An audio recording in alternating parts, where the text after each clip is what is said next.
Morri. E agora? Esta é uma dúvida que permeia o pensamento de todos os encarnados. Esta passagem é uma experiência única e individual, e tudo depende de como os levamos a vida enquanto encarnados.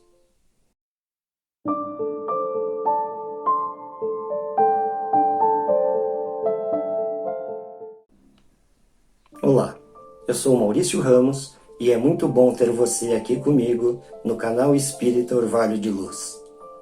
Inscreva-se, compartilhe, curta, divulgue esse canal e esse vídeo para mais pessoas, para que possamos dessa forma auxiliar aqueles que têm alguma dúvida, que gostariam de entender um pouco mais sobre a doutrina espírita. Agradeço muito a presença de todos vocês. No vídeo de hoje, vamos falar um pouco sobre como é essa sensação, essa experiência da passagem no momento do desencarne. Como eu disse, é uma experiência única e tudo depende de como vivemos enquanto encarnados no plano espiritual. Neste vídeo, vamos mostrar o relato emocionante de uma irmã que, enquanto encarnada, era uma atriz famosa e muito conhecida. Este relato está divulgado no livro Morri e Agora, da médium Vera Lúcia Marinzec, com o espírito de Antônio Carlos. Sentia-me muito doente. Sabia que a doença que padecia era incurável. Estava sofrendo muito e o tratamento também era dolorido.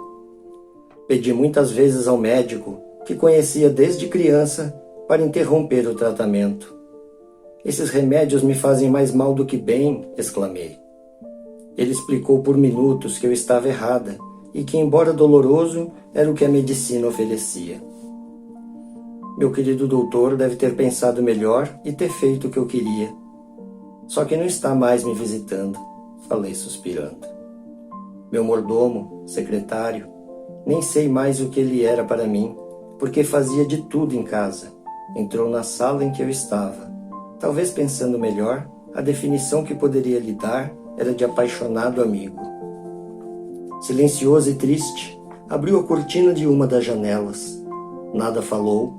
Estavam ele e uma das empregadas que ficou comigo, obedecendo-me. Eu não queria conversar. Primeiro, por não gostar mais de falar, não tinha assunto, a não ser de doença, e isso me cansava. Segundo, porque depois que meu filhinho faleceu, desinteressei-me de tudo. Tinha bastante dinheiro e o mordomo administrava-o bem. Fechamos a casa com nós dentro, isso para que jornalistas ávidos por notícias não conseguissem alguma foto minha doente.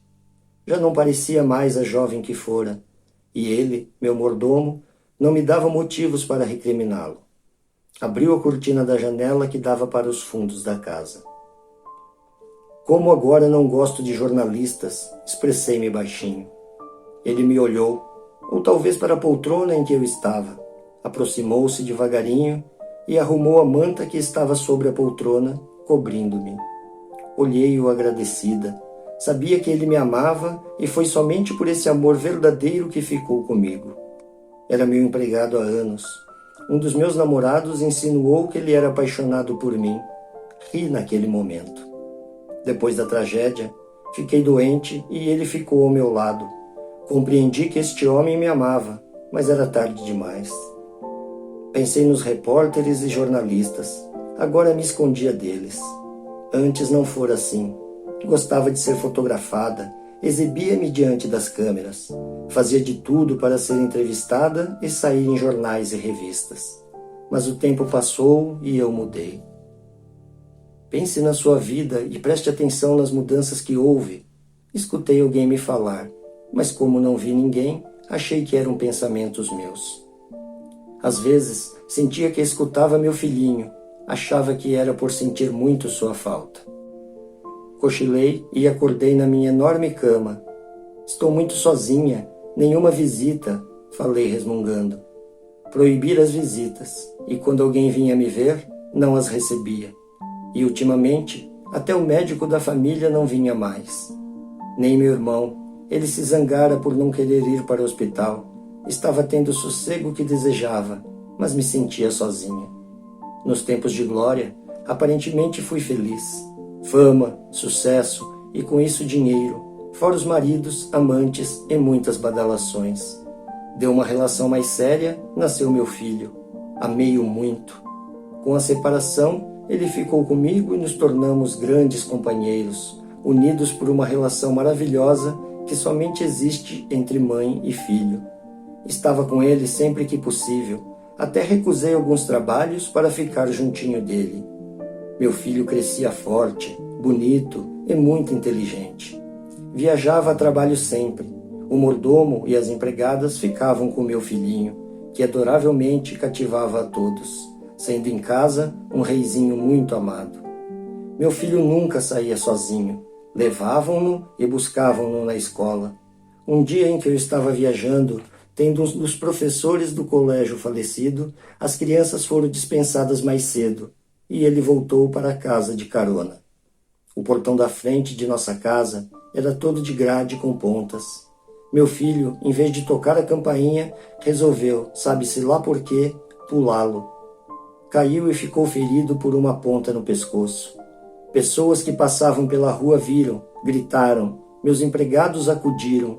O mordomo aflito levou-o para o hospital, onde morreu de hemorragia. Sofri tanto, não queria acreditar. Quis com sinceridade ser enterrada com ele. Fiquei depressiva e adoeci. Fizeram o que eu pedi. Não conversavam comigo e não recebia visitas. Mas não estava satisfeita. A solidão me deixava mais triste e a doença me fazia delirar. Ora, escutava alguém que me dava a impressão de ser meu menino a me falar para analisar a situação. Ora, sentia pessoas orarem por mim. Ao sentir isso, achavam que eram fãs querendo que me curasse. Mas às vezes, sentia ou escutava pessoas chorarem achando que haviam me perdido. Eram sensações estranhas que me deixavam confusa. Desejava que passasse logo, mas não passava. Por tempos vivi nessa agonia e tristeza, sem conseguir definir se foram meses ou anos. Um dia, o mordomo entrou no quarto, então resolvi sair do meu mutismo. Você tem sido um leal amigo, pode falar, vamos conversar. Ele não respondeu. Estranhei e repeti. Sente-se aqui perto de mim, vamos conversar. Ele deu uma olhada pelo quarto e saiu. Será que eu o ofendi? Certamente o fiz, mas não foi por querer, pensei. Conquistara, usando de minha beleza, muitos homens, mas não os seduzi. Nunca tive a pretensão de ter um caso com um empregado. Já viu como é o corpo dele e como é o seu? A voz que ouvia de vez em quando me falou. Vou telefonar para meu médico ou para meu irmão. Não consegui tirar o fone do gancho. Toquei a sineta que fora colocada na minha mesinha de cabeceira desde que ficara doente, e nada. Depois de um tempo, o mordomo entrou no quarto, olhou tudo, passou a mão pela cômoda, pegou um porta-retrato com fotos minhas, olhou-as com carinho e disse baixinho: Perdoe-me, não pude impedir que seu irmão, seu herdeiro, vendesse tudo. Amanhã virá o caminhão para retirar alguns móveis que serão leiloados. Logo, os novos proprietários estarão aqui e modificarão tudo. Irei embora. Esta casa deveria ser um santuário e não deveria ser modificada. Como? Gritei. O que está falando? Meu irmão vendeu tudo? Como pôde, se eu ainda não morri? Veja a diferença, escutei a voz novamente. Olhei para ele examinando e depois para mim. Estávamos muito diferentes. Ele sadio e eu doente. Mas a voz insistiu. Analise-o novamente. O mordomo chorava sentido. Então percebi que seu corpo era grosseiro e o meu leve e diferente. Pedi para ele ficar no quarto comigo, mas ele saiu. Escutei barulho. Abriram o quarto. Meu irmão e o mordomo entraram. Meu mano deu a ordem. Você, por favor, pegue tudo que era de uso pessoal e os retratos. Coloque-os nestas caixas. Vou levá-las comigo. Depois resolvo o que farei. Ela nos fará falta, falou o mordomo. Já faz. Entenda que não posso mais deixar essa casa sem moradores e não pretendo residir aqui. Compreendo, expressou o mordomo triste. Por que faz isso? Gritei. Meu irmão suspirou e disse como se falasse a si mesmo. Minha irmãzinha morreu. Uma artista como ela não deveria nunca morrer. Tem pessoas que vieram à Terra para serem eternas. Abri a boca de espanto. Eu morri? Deviam estar enganados. Estava ali doente, mas viva. Olhei-os, estavam sérios, expressões sofridas e não iam brincar com esse assunto sério, a morte. Tremi de medo e novamente escutei a voz. Calma, você nunca pensou nas coisas boas que fez? Não estava com vontade, mas me lembrei. Pratiquei muitas caridades, tinha muito dinheiro, nunca maltratei ninguém e ajudava sempre que podia todos à minha volta. O que mais quer neste momento? A voz me perguntou. Quero ver meu filhinho, respondi em tom de súplica. Não terá medo? Não. Senti alguém pegar na minha mão. Olhei-a e vi uma mãozinha. Deliciei-me com o contato e com o carinho, e junto da mãozinha foi se materializando a figura do meu filho. Filhinho do meu coração, você veio me ver. Sinto tanto sua falta.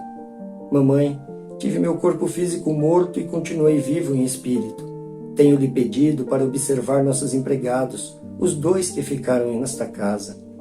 Meu irmão quer vendê-la, expressei-me sentida.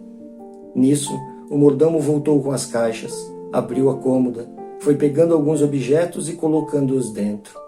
Ele é o nosso amigo querido, disse meu filho. Observe-o, mamãe, ele é diferente de nós 2 morremos, ele não. O mordomo chorava e eu também. E agora, meu filho, que faço? Indaguei com ansiedade e medo. Venha comigo. Aqui é local de moradia para quem ainda tem o corpo carnal. Nós que o deixamos, temos outros locais para viver. Abraçamo-nos. Confiei e fui com ele, que volitou comigo. Fui abrigada numa colônia e internada num hospital. Minha adaptação foi longa. Sentia-me doente. Tive de receber muita ajuda para me sentir novamente sadia. Quando melhorei, senti falta das atividades artísticas, de ser admirada pelos fãs. Mas acostumei-me, principalmente tendo ao meu lado o meu filhinho. E a vida continuou muito diferente para mim. Era acostumada ao luxo e a ser servida. Ali tudo era lindo, mais simples, e tive de aprender a servir também. Ao desencarnar, meu espírito foi desligado da matéria e meu corpo enterrado com pompas. Continuei em casa, sem compreender o que me acontecera. Fiquei muito tempo confusa. Meu filho ia sempre me visitar, tentando me explicar que meu corpo físico morrera. Era dele a voz que ocasionalmente eu escutava. E o mordomo, amigo fiel, de fato me amou. Dedicou-se a mim com fidelidade. Ficou o quanto pôde em minha casa, tomando conta de tudo. Fãs compadeceram-se comigo na tragédia que me abalou, com o acidente em que meu filho desencarnara e com a minha doença. Meu desencarne foi sentido. Muitos oraram por mim, outros choraram, mas tudo passou. Aos poucos foram me esquecendo. Alguns ainda se lembram do meu trabalho. Labutei muito para conseguir ser conhecida e admirada. Sofri como uma pessoa comum e somente compreendi e indaguei. O que faço agora que morri? Tempos depois, quando tive consciência desse fato, foi uma sensação muito estranha. Senti um vazio como se passasse por uma porta, e essa se fechasse e não saberia o que encontraria pela frente. Ainda bem que Deus é misericordioso e permitiu que encontrasse meu filhinho.